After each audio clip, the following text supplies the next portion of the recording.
Meine liebe Freunde und Studenten, wie geht es euch?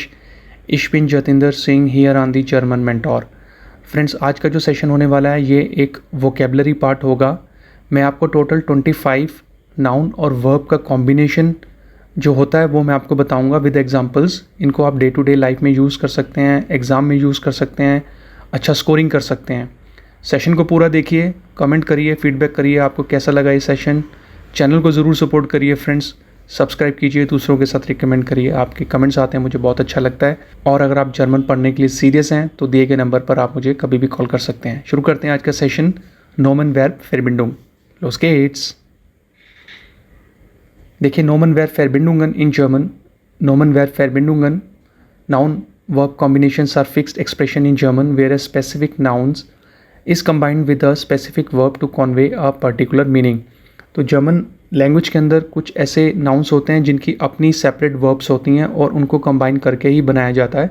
तो इस video में मैं कवर करूंगा वो total 25 combinations. These are widely used in formal language, specially in business and official context.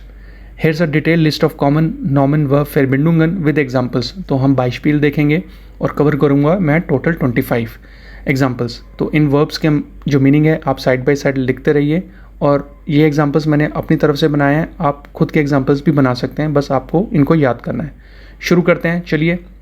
Number 1, जो पहला combination है आइना एंटशाइडुंग ट्रेफिन। तो देखिए, आइना एंटशाइडुंग आपका एक नाउन है, नोमेन है, और ट्रेफिन इसकी खुद की एक वर्ब है। तो इसको एज इट इज़ कॉम्बिनेशन करके ही हमें यूज़ करना होता है।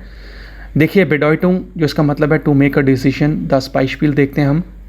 इशाबा दी एंटशाइडुंग गेट्रोफिन तास आनगेबोर्ड आन सू नेमेन। तो मैंने ये हाउप्सार्ट्स और नेबेनसार्ट्स में बनाया है फ्रेंड्स, जिसका मतलब है I have made the decision to accept the offer to make a decision. तो ये इसका मतलब होता है आइना एंटशाइडुंग ट्रेफिन। तो देखिए, आप इसका मतलब समझिए कॉम्बिनेशन का और सेंटेंस आप खुद बनाइएगा, ठीक है, जैसा आपको ठीक लगे। तो ये था नंबर 1, पहला कॉम्बिनेशन आइना एंटशाइडुंग ट्रेफिन। नंबर 2 देखते हैं, आइनन आंथ्राग स्टेलन। आपका नोमेन है, आंथ्राग और स्टेलन इसकी खुद की जो वर्ब है। बेडॉयटुंग, इसका जो मतलब है टू सबमिट एन एप्लीकेशन। बाइशपील देखिए, जी hat einen Antrag auf eine Wohnung gestellt. She has submitted an application for an appointment.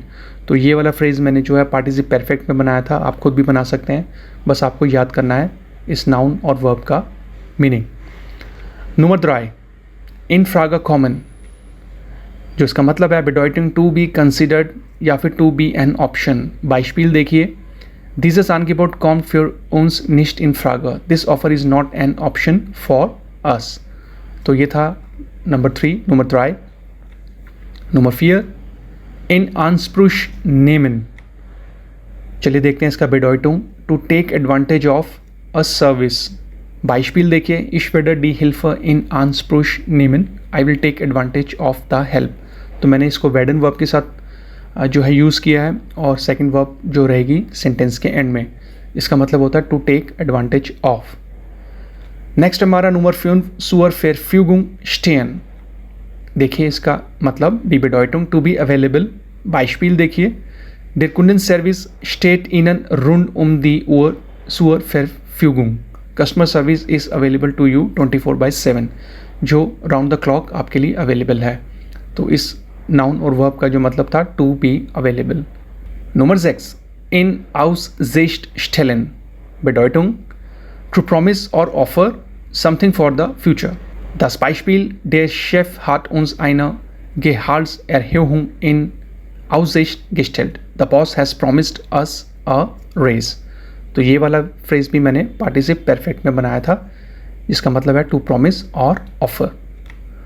Number 7, Abschied nehmen। Die Bedeutung to say goodbye। Beispiel देखिए, wir nahmen von unseren Freunden Abschied। We said goodbye to our friends। Nummer 8, in Kauf nehmen। Bedeutung to accept or tolerate something, कुछ negative में हो तो। Beispiel, er nimmt die langen Arbeitszeiten in Kauf। He tolerates the long working hours। Nummer 9, eine Rolle spielen। Bedeutung to play a role। Beispiel देखिए, in dieser Diskussion spielt das Geld eine wichtige Rolle। Money plays an important role in this discussion। Nummer 10, Verantwortung übernehmen. Bedeutung to take responsibility. Beispiel: Er hat die Verantwortung für das Projekt übernommen. He took responsibility for the project. Nummer 11. Zum Abschluss bringen. Bedeutung to bring something to an end या फिर to finish. Beispiel: Wir müssen das Projekt endlich zum Abschluss bringen. We finally need to bring the project to an end. तो ये वाला जो phrase था मैंने modal verb के साथ बनाया और जो सेकंड वर्ब है वो रहती है फ्रेज के एंड में. ये था आपका नंबर 11. कंटिन्यू करते हैं. नंबर 12. इन फ्रागस्टेलन. ये तो बहुत कॉमन है friends. Bedeutung to question or doubt something. Beispiel: Man sollte seine Entscheidung nicht in Frage stellen. One should not question his decision. Nummer 13. Einen Beitrag leisten. Bedeutung to contribute.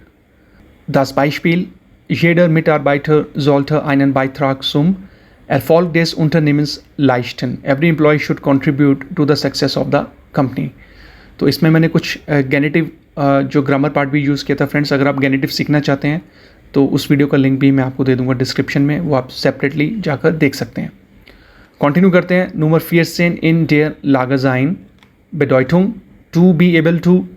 Beispiel: Sie ist in der Lage, die Aufgabe zu erledigen. She is able to complete the task.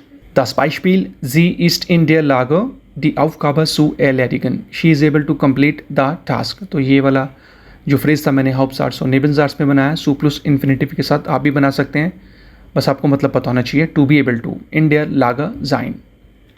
Nummer 15. Maßnahmen ergreifen. Bedeutung to take measures. Das Beispiel: Die Regierung hat Maßnahmen ergriffen, um die Umwelt zu schützen. The government has taken measures to protect the environment. Nummer 16. Einen Fehler machen. Die Bedeutung to make a mistake. Beispiel: Jeder macht mal einen Fehler. Everyone makes a mistake sometimes. Nummer 17. Aufsehen erregen. Bedeutung to attract attention. Das Beispiel: Die neue Mode-Kollektion hat viel Aufsehen erregt. The new fashion collection attracted a lot of attention. Nummer 18. Hilfe leisten. Bedeutung to provide help or assistance. किसी को जो है मदद देना. Beispiel: Die Organisation leistet Hilfe für Obdachlose. The organization provides help for the homeless. Nummer 19. In Betracht ziehen. Bedeutung to consider something. Beispiel: Wir sollten alle Möglichkeiten in Betracht ziehen. We should consider all possibilities. Nummer 20. Zum Ausdruck bringen. Bedeutung to express something. Beispiel: Sie hat ihre Meinung sehr deutlich zum Ausdruck gebracht. She expressed her opinion very clearly. Nummer 21. Zum Ziel haben. Bedeutung to aim for. किसी चीज़ का aim होना. Beispiel: Die Kampagne hat zum Ziel, mehr Bewusstsein für Umweltschutz zu schaffen. The campaign aims to create more awareness for environmental protection. Nummer 22. Sich Mühe geben. Bedeutung to make an effort. Beispiel: Er gibt sich viel Mühe, Deutsch zu lernen. He is making a great effort to learn German. Nummer 23. Ins Gespräch kommen. Bedeutung to enter into a conversation. किसी conversation के अंदर आना. Beispiel: Wir kamen nach dem Vortrag ins Gespräch. We started a conversation after the lecture. Nummer 24. Eindruck machen. Bedeutung to make an impression. Beispiel: Die Präsentation hat einen guten Eindruck gemacht. The presentation made a good impression. And dear friends, आज के session का last combination number 25. Eine Lösung finden. Bedeutung to find a solution.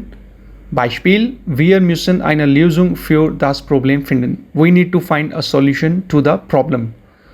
तो dear friends, ये थे वो total 25 noun और verb का combination जो बहुत ही कॉमन है और आपको इनको एज इट इज़ ही याद करना है इनके मीनिंग के साथ. बट जो बाइशपील हैं, जो एग्जांपल्स हैं, वो आप खुद भी बना सकते हैं. कहीं कोई प्रॉब्लम होती है तो मुझे आप कमेंट करिए, मैं आपको उसमें हेल्प करूँगा. लास्ट में हम देख लेते हैं समरी, जिसे हम बोलते हैं D Zusammenfassung. Nomen verb Verbindungen are essential to mastering formal and professional German. By learning these combinations, one can communicate more precisely and fluently in both written and spoken language. जैसा कि मैंने आपको starting में बोला ही था friends कि इन combinations को अगर आप डेली लाइफ में आप यूज़ करते हैं, एग्ज़ाम में यूज़ करते हैं, तो आप अच्छा स्कोर कर सकते हैं, अच्छा इंप्रेशन बना सकते हैं. Practicing these expressions will help you better understand German sentence structures and develop a richer vocabulary. इसके अलावा फ्रेंड्स आप किसी और टॉपिक के ऊपर सेशंस मुझसे चाहते हैं तो मुझे बताइए, मैं आपके लिए वो लेकर आऊँगा, पूरी कोशिश करूँगा. और लास्ट में आपसे बोलूँगा थैंक्स फॉर वॉचिंग. पूरा वीडियो देखने के लिए लास्ट तक फ्रेंड्स लाइक, कमेंट, शेयर और सब्सक्राइब कर दीजिए फ्रेंड्स, सपोर्ट कीजिए. मेरा नंबर आप स्क्रीन पर देख ही रहे हैं. अगर जर्मन सीखना चाहते हैं तो मुझे कॉल कीजिएगा, मैं आपके लिए अवेलेबल हूँ. अब मैं मिलूँगा आपको नेक्स्ट वीडियो में बहुत जल्दी एक नए ग्रामर टॉपिक के साथ. अपना ध्यान रखिए, सेफ रहिए. बिस बाल्ड, चूज, auf Wiedersehen.